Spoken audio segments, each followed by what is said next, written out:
बनाने वाले हैं। ये रेसिपी बनाना आसान है, जल्दबाजी में बनने वाली रेसिपी है। सबसे पहले यहाँ पर हमें 1 कप बेसन ले लेना है। आप अपने घर में जो बेसन होता है वो ले सकते हैं या बाज़ार से भी ला सकते हैं। आधा चम्मच यहाँ पर हमें हल्दी डाल देनी है। देन थोड़ा सा हमें नमक डालना है, चुटकी भर हमें नमक डाल देना है। और ये हमने जो सब मसाले डाल दिए हैं वो अच्छी तरह से हमें मिला लेने हैं, ताकि इस आटे को नमक और हल्दी अच्छी तरह से लग जाएगी। अब हमारा ये मिक्स करके हो चुका है। इसके बाद हमें आधा कप इसमें पानी मिला देना है। आधा कप यानी 3 से 4 चम्मच हमें इसमें पानी ऐड कर देना है। अब इसे हम अच्छी तरह से फेंट लेंगे, ताकि इसमें जो गुठलियाँ है वो फूट जानी चाहिए। बिल्कुल भी गुठलियाँ नहीं बचनी चाहिए इसमें। अगर आपके पास बीटर हो तो आप बीटर की मदद से भी इसे फेंट सकते हैं। आप देख पा रहे हैं इस प्रकार से हमने अच्छी तरह से इसे फेंट लिया है। आप यहाँ पर कंसिस्टेंसी ध्यान रखिएगा। हमने इसमें चम्मच डुबाया है और आप देख पा रहे हमारा जो आटा है वो पूरा नीचे नहीं गिर रहा है। इस प्रकार से आपको कंसिस्टेंसी बना लेनी है। और इसके बाद ये हमने जो आटा बनाया था वो एक गिलास में हमें डाल देना है। आप कप में भी डाल सकते हैं या ग्लास में भी डाल सकते हैं। इस प्रकार से हमें ग्लास में डाल देना है। देन इसके बाद ऑयल गर्म करके ले लेना है और हमें यहाँ पर एक ग्रेटर लेना है और उस ग्रेटर के ऊपर हमें ये आटा हमें डाल देना है और अच्छी तरह से इसे हिला लेना है। इस प्रकार से आपका यहाँ पर ध्यान रखिएगा कि आपका ऑयल गर्म होना चाहिए, ताकि ये अच्छी तरह से ऊपर आ जाएगा पकने के बाद में। इस प्रकार से इसे घुमाते घुमाते हिलाना है, ताकि हमारा आटा जो है वो इस होल से नीचे आ जाएगा और नीचे इन तेल में गिर जाएगा। इस प्रकार से हमें ये हिला लेना है अच्छी तरह से। ये रेसिपी बनाना आसान है, जल्दबाजी में बनने वाली रेसिपी है। अभी इसे हमें धीमी आंच पर या मीडियम आंच पर हमें पकाना है। हाई फ्लेम पर नहीं पकाना है, वरना ये जल जाएगा, क्रिस्पी नहीं बनेगा। इसे हमें क्रिस्पी बना के ले लेना है।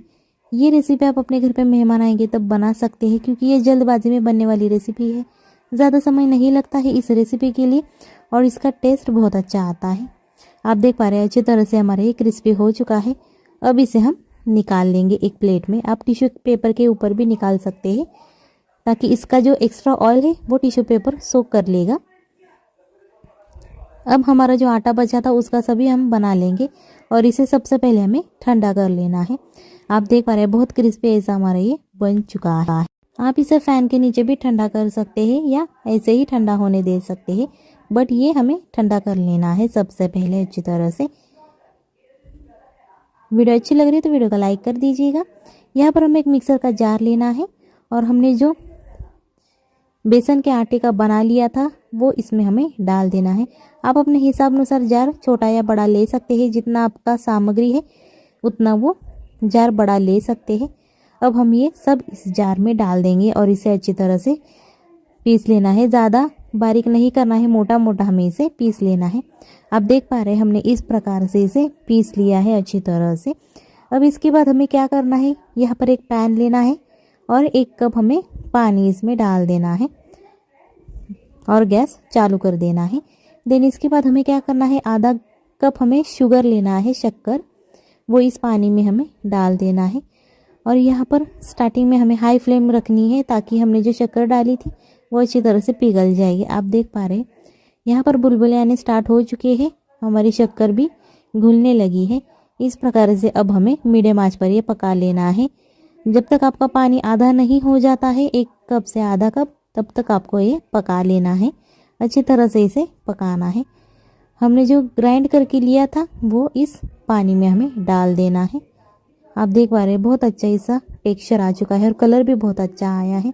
अगर आपके पास केसर हो, आपको पसंद हो केसर, तो आप इसमें केसर भी डाल सकते हैं या काजू बादाम भी डाल सकते हैं। इस प्रकार से हमें मीडियम आंच पर इसे पका लेना है 3 से 4 मिनट के लिए।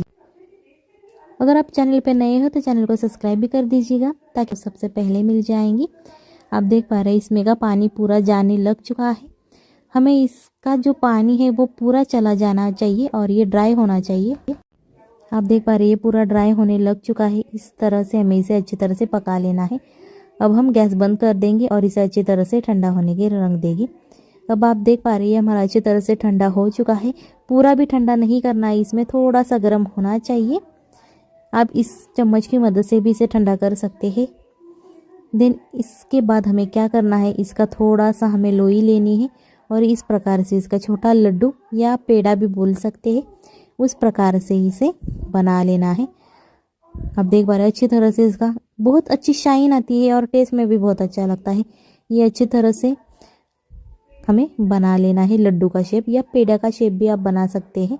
अब हम सब इस प्रकार से बना लेंगे। आप अपने हिसाब अनुसार साइज़ छोटा या बड़ा रख सकते हैं। यहाँ पर आप काजू किशमिश भी डाल सकते हैं, अगर आपको पसंद हो पिस्ता भी डाल सकते हैं। इस प्रकार से हमने इतने सारे लड्डू बना के लिए हैं। ये बेसन के लड्डू बहुत अच्छे लगते हैं, इसका टेस्ट बहुत अच्छा आता है। आप अपने घर में मिठाई के लिए ये बना सकते हैं। ये रेसिपी एक बार ट्राय कीजिएगा, अपने फॅमिली को भी खिलाइए, देन मुझे कमेंट में बता दीजिए। रोजच्या चपात्या किंवा पुऱ्या करताना आपली कणिक शिल्लक राहते, सो त्या कणकेचे तुम्ही अशा प्रकारे टेस्टी आणि इंटरेस्टिंग रेसिपी बनवू शकता। ही रेसिपी बनवण्यासाठी तुम्ही रोजच पीठ शिल्लक ठेवाल, चपाती खाणे विसरून जाल, पण ही रेसिपी कधीच तुम्ही विसरणार नाहीत। लहानांपासून मोठ्यांपर्यंत आवडणारी ही रेसिपी आहे। चला तर मग आजच्या रेसिपीला सुरुवात करूया। इथे सगळ्यात पहिल्यांदा आपल्याला शिल्लक राहिलेले जे पीठ असतं, रोज चपाती करण्यापासून शिल्लक राहतं, ते पीठ आपल्याला इथे घ्यायचं आहे, किंवा तुम्ही ही रेसिपी करण्यासाठी स्पेशल कणिक मळून घेऊ शकता। याच्यानंतर इथे आपल्याला एका प्लेटमध्ये 1 चमचा तेल घ्यायचं आहे, तुम्ही तूपसुद्धा वापरू शकता। त्याच्यानंतर चवीनुसार मीठ घालायचं आहे आणि हे जे मीठ आहे ते या तेलामध्ये आपल्याला मिक्स करून घ्यायचं आहे, जेणेकरून तेल आणि मीठ छान असं मिक्स होईल। याच्यानंतर आपण जी कणिक मळली होती ती यामध्ये घालायची आहे। जर तुमच्याकडे कणिक मळताना मीठ वगैरे घालत असतील तर तुम्ही ही प्रोसिजर करण्याची गरज नाही। इथे मी बिना मिठाची कणिक मळली होती, सो त्याच्यासाठी आपल्याला इथे मीठ आणि तेल घालण्याची गरज लागते। सो अशा प्रकारे हे पीठ जे आहे ते आपल्याला या तेलामध्ये मळून घ्यायचं आहे। जेव्हा हे पीठ आपलं मळून होतं छान असं, जेणेकरून मीठ यामध्ये छान असं शिरलं जातं, याच्यानंतर आपल्याला गोळे करून घ्यायचे आहेत। ज्याप्रमाणे आपण छोटी चपाती करण्यासाठी गोळा करतो त्याचप्रमाणे आपल्याला हे गोळे करून घ्यायचे आहेत। इथे या कणकेचे आपल्याला 3 ते 4 गोळे तयार होतात। कणकेची क्वांटिटी म्हणजेच पिठाची क्वांटिटी ही तुम्ही तुमच्या फॅमिली मेंबर्सवरती डिपेंड करणार आहे। जर तुमच्याकडे जास्त फॅमिली मेंबर्स असतील तर तुम्ही पिठाचं प्रमाण वाढवलं तरीही चालेल। याच्यानंतर थोडंसं पीठ लावून घ्यायचं आहे, जेणेकरून ही जी आपण चपाती लाटणार आहोत ती खाली आपल्या पोळपाटाला चिकटणार नाही। सो त्याच्यासाठी आपल्याला इथे गव्हाचं पीठ लावू शकता किंवा तुम्ही मैदा लावला तरीही चालेल, पण सोपं सगळ्यांच्या घरात गव्हाचं पीठ अवेलेबल असतं। सो आज आपण गव्हाचं पीठ लावून घेणार आहोत। छान असं ते दोन्ही साईडला चोळून घ्यायचं आहे, जेणेकरून ती चपाती खाली चिकटणार नाही। व्हिडिओ आवडत असेल तर व्हिडिओ लाईक करा आणि जर तुम्ही चॅनलवर नवीन असाल तर चॅनलला सबस्क्राईब करा। अशा प्रकारे मीडियम अशी आपण ही चपाती लाटून घेतलेली आहे। एक एक लाटून आपल्याला अशा एका प्लेटमध्ये या काढून ठेवायच्या आहेत। इथे तुम्हाला दिसत असेल बघा, या साईजच्या मी 4 चपात्या लाटून घेतलेल्या आहेत। तुम्ही याच्यापेक्षा छोट्या करू शकता किंवा याच्यापेक्षा मोठ्या केल्या तरीही चालतील। इथे आपल्याला एका छोट्या कढईमध्ये पाणी गरम करायचं आहे। पाणी गरम झाल्यानंतरच आपल्याला या ज्या पोळ्या पण तयार केलेल्या आहेत त्या एक एक करून पाण्यामध्ये सोडून घ्यायच्या आहेत। इथे लक्ष ठेवा, गार पाण्यामध्ये या पोळ्या तुम्हाला सोडायच्या नाहीत, त्या नाहीतर त्या चिकटल्या जातील एकमेकांना। सो याच्यासाठी पाणी गरम करून घ्यायचं आहे। जेव्हा पाणी उकळायला लागतं तेव्हाच या पोळ्या आपल्याला या पाण्यामध्ये सोडून घ्यायच्या आहेत। याच्यानंतर 1 चमचा यामध्ये तेल घालायचं आहे, जेणेकरून त्या पोळ्या एकमेकांना चिकटणार नाहीत। आता तुम्हाला दिसत असेल बघा, 3 ते 4 मिनिटे झालेली आहेत, पोळ्या शिजायला सुरुवात झालेली आहे। जेव्हा आपल्या पोळ्या छान अशा शिजतात तेव्हा त्या अशा प्रकारे पाण्यावरती तरंगतात। जेव्हा त्या कच्च्या असतात त्या पाण्याच्या तळाशी जाऊन बसलेल्या असतात आणि जेव्हा त्या शिजतात त्या अशा प्रकारे पाण्यावरती तरंगतात। इथे तुमची पोळी शिजताना फाटली तरीही चालेल, काहीच प्रॉब्लेम नाही। त्याच्यानंतर पाणी काढून घ्यायचं आहे आणि अशा प्रकारे पोळी ही कोरडी करून घ्यायची आहे। तुम्ही हे फॅन खाली सुद्धा ठेवू शकता थंड होण्यासाठी। अशा प्रकारे या पोळ्या आपल्याला सगळ्यात पहिल्यांदा थंड करून घ्यायच्या आहेत। याच्यानंतर इथे एक पॅन घ्यायचा आहे आणि या पॅनमध्ये 1 चमचा तेल घालायचं आहे। तुम्ही तूप किंवा बटर घातलं तरीही चालेल। अर्धा चमचा जिरे घालायचे, जिरे छान असे तडतडून द्यायचे तेलामध्ये, जेणेकरून त्याचा स्वाद खूप छान येतो। अर्धा चमचा मोहरी घालायची। आता हे जिरे आणि मोहरी तेलामध्ये तडतडून द्यायची, मोहरी छान अशी फुटून द्यायची, जेणेकरून त्याची जी चव आहे ती या तेलामध्ये उतरली जाईल। याच्यानंतर 3 ते 4 लसणाच्या पाकळ्या घ्यायच्या आहेत आणि त्याचे अशा प्रकारे बारीक काप करून घ्यायचे। तुम्ही ठेचून घेतला तरीही चालेल, जेणेकरून त्याची चव खूप छान लागते। सो आता हे थोडंसं गोल्डन ब्राऊन होईपर्यंत आपल्याला फ्राय करायचं आहे। जास्त वेळ लागत नाही, मीडियम आचेवरती तुम्ही फ्राय करू शकता। याच्यानंतर एक कांदा घ्यायचा आहे, उभट असा चिरलेला। ज्याप्रमाणे आपण भजी करण्यासाठी कांदा चिरतो त्याचप्रमाणे हा कांदा चिरून घ्यायचा आहे आणि या तेलामध्ये आपल्याला हा फ्राय करायचा आहे। व्हिडिओ आवडला असेल तर व्हिडिओला लाईक करा आणि जर व्हिडिओ आवडला नसेल तर तुम्ही व्हिडिओला डिसलाईकसुद्धा करू शकता आणि कमेंटमध्ये लिहू शकता. याच्यानंतर 1 कप आपल्याला कापलेला कोबी घालायचा आहे. त्याच्यानंतर 1 टोमॅटो बारीक असा चिरलेला घ्यायचा आहे. 1 शिमला मिरची घ्यायची आहे अख्खी आणि ती सुद्धा बारीक अशी चिरून घ्यायची आहे. तुम्ही जाडसर चिरली तरीही चालेल, काहीच प्रॉब्लेम नाही. आता या भाज्या आपल्या घालून झालेल्या आहेत, छान अशा मिक्स करायच्या. ही रेसिपी लहानांपासून मोठ्यांपर्यंत आवडणारी आहे. आपली लहान मुले भाजी अजिबात खात नाहीत, सो तुम्ही अशा प्रकारे त्यांना भाजी खाऊ घालू शकता. ही रेसिपी तुम्ही त्यांच्या टिफिनला सुद्धा देऊ शकता, लंच आणि डिनरमध्ये खाऊ शकता. चवीनुसार मीठ घालायचं, जेणेकरून भाज्यांना थोडंसं पाणी सुटलं जाईल आणि अशा प्रकारे ते फ्राय करून घ्यायचं आहे. याच्यावरती झाकण ठेवू नका, नाहीतर तुमच्या भाज्यांचा कलर बदलला जाईल. सो त्याच्यासाठी अशा प्रकारे तुम्ही उघड्या भाज्या फ्राय करून घ्यायच्या आहेत. थोडासा कच्चापणा भाज्यांचा निघून गेल्यानंतर 1 चमचा रेड चिली सॉस घालायचा आहे. 1 चमचा ग्रीन चिली सॉस घालायचा. जर तुमच्याकडे ग्रीन चिली सॉस नसेल, तुम्ही हिरव्या मिरच्या बारीक करून घातल्या तरीही चालतील. 1 चमचा शेजवान चटणी आणि 1 चमचा आपल्याला सोया सॉस घालायचा आहे. सोया सॉस घालून झाल्यानंतर हे थोडेसे मसाले शिजून द्यायचे, जेणेकरून त्याची अर्धा ते 1 मिनिटानंतर आपल्याला हे फ्राय करायचं आहे, म्हणजेच मिक्स करायचं आहे. आपण जे मसाले घातलेले आहे ते छान असे फ्राय होतील आणि आपल्या सगळ्या भाज्यांना लागले जातील. सो अशा प्रकारे हे आपल्याला मिक्स करून घ्यायचं आहे. आता इथे जे आपण चपात्या थंड करून घेतल्या होत्या ते एका भांड्यावरती ठेवू शकता. तुम्ही ताटावरती सुद्धा ठेवू शकता किंवा चॉपिंग बोर्डवरती ठेवलं तरीही चालेल. इथे आपल्याला शंकरपाळ्याचा चमचा घ्यायचा आहे. ज्या चमच्याने आपण शंकरपाळे तयार करतो तो चमचा घ्यायचा आहे आणि अशा प्रकारे मीडियम साईजमध्ये हे आपल्याला कट करून घ्यायचं आहे.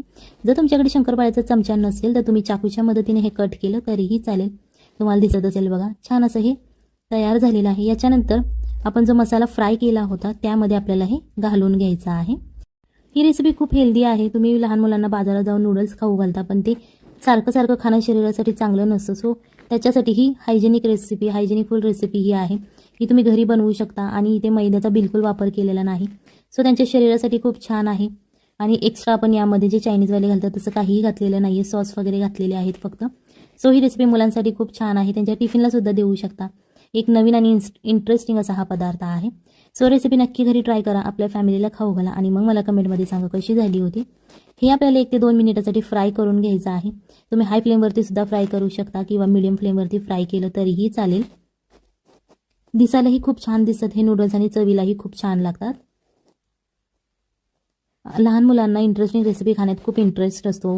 लहान मुले भाजी अजिबात खात नाही. सो अशा प्रकारे तुम्ही त्यांना भाजीसुद्धा खाऊ घालू शकता.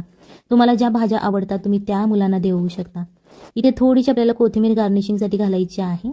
आणि परत एकदा ते मुलांना ज्या भाज्या आवडत नाही तुम्ही त्या भाज्या या रेसिपीमधून त्यांना देऊ शकता.